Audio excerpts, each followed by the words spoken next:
Surface Mining and Reclamation Act. The mining and use of coal is one of the most environmentally damaging and energy-related industries. Coal extraction destroys habitat, creates toxic water runoff, and requires the use of fossil fuels. The burning of coal releases a myriad of hazardous substances, including oxides of sulfur, mercury, and carbon dioxide. The Surface Mining and Reclamation Act was enacted in 1977 with the objective of addressing the damage done to the land by the mining activities of ongoing, future, and abandoned mines. The opening language of the Act reads, "An Act to provide for the cooperation between the Secretary of the Interior and the states with respect to the regulation of surface coal mining operations and the acquisition and reclamation of abandoned mines and for other purposes." This law established the Office of Surface Mining Reclamation and Enforcement under the Department of Interior. When the act was passed, there was about 1.1 million abandoned coal mines in the USA. A bond required of owners of coal mines funded the act. The federal government created a standard for states that have or might start surface mining. State programs must be at least as stringent as the federal program. The Secretary of the Interior must approve each state's program. States that fail to create a program, or if their program is deemed insufficient, are regulated by the federal government. This occurred in Tennessee when pressure from citizens group led the Department of Interior to revoke Tennessee's program. Under the Surface Mining Control and Reclamation Act, a state program must contain the following elements. Establish unacceptable levels of environmental damage. Under certain circumstances, direct a mine operator on how to conduct operations. Establish permit and bond programs. Create and implement inspection and enforcement programs. And finally, develop criteria for lands that should not be mined. The law demands that lands where mining will take place must be reclaimed. The mine operator must demonstrate they have the financial resources to restore the land. Both bonds and insurance are required. The land must be restored as soon as practicable after the coal is removed. The land must be planted with permanent vegetative cover. Reclaimed lands must be able to support uses similar to those prior to mining. The approximate original contour of the land must be restored. Controls must be put into place to minimize disturbances to hydrologic systems and minimize acid mine runoff and the release of suspended solids into waterways. The Surface Mining Control and Reclamation Act requires regulatory site inspections to take place at least quarterly and one partial inspection each month. The monthly inspection can be done by aerial surveillance. Inspectors have the authority to take enforcement actions up to and including shutting down a mining operation if it is determined there is an imminent threat to the public health.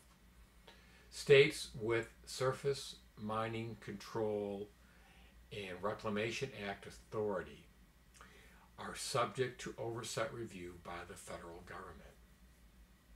The Toxic Substance and Control Act.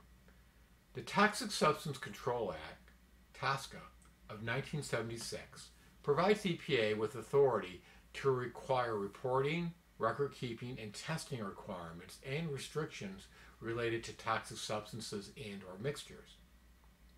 Certain substances are generally excluded from TSCA, including, among others, food, drugs, cosmetics, and pesticides. The Act did ban the production of certain substances such as polychlorinated biphenyls and limited the use of others such as asbestos. The ban did not require removal of all equipment or structures that contain these substances, but it did impose restrictions to prevent the release of these materials. The Act also focused on the management of lead-based paints. There are several major sections under the Act, including Section 5, EPA's New Chemicals. Under this section, anyone who plans to manufacture, including import, a new chemical substance for a non-exempt commercial purpose must provide EPA with notice before initiating the activity.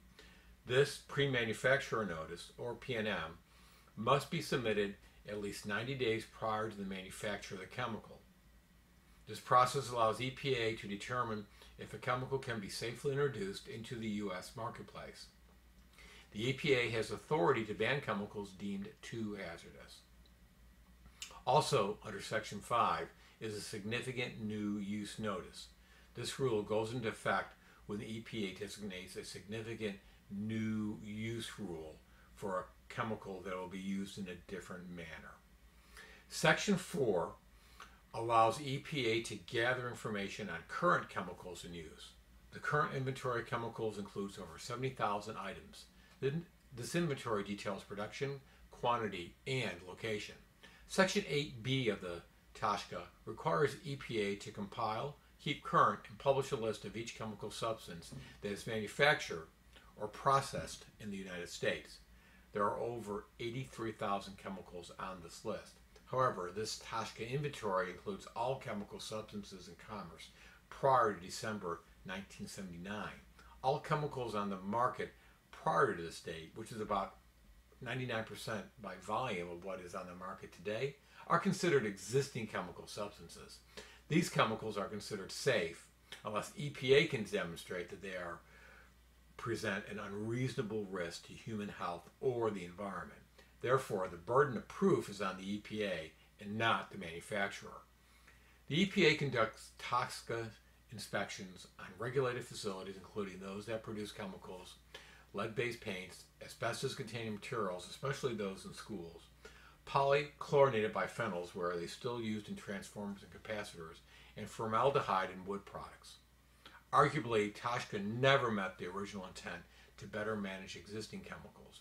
In spite of the preponderance of evidence, asbestos is still allowed to be manufactured and used in a variety of substances, including vinyl floor tile and brake pads. EPA has had more success with regulating new chemicals before they come to the marketplace. EPA uses a life cycle review process to assess the hazards associated with the creation, use, and disposal of chemicals. The rigorous review process has been successful in preventing the introduction of many new hazardous substances.